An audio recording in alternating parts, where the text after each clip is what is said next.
विघ्नेश्वराय वरदाय सुरप्रियाय लंबोदराय सकलाय जगद्विताय नागाननाय श्रुतियज्ञविभूषिताय गौरीसुताय गणनाथ नमो नमस्ते।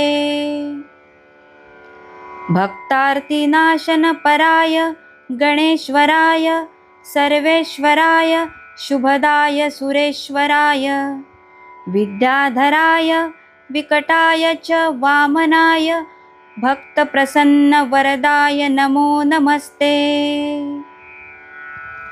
नमस्ते ब्रह्मरूपाय विष्णुरूपाय ते नमः। नमस्ते रुद्ररूपाय करीरूपाय ते नमः। विश्वरूपस्वरूपाय नमस्ते ब्रह्मचारिणे भक्तप्रियाय देवाय नमस्तुभ्यं विनायकम्।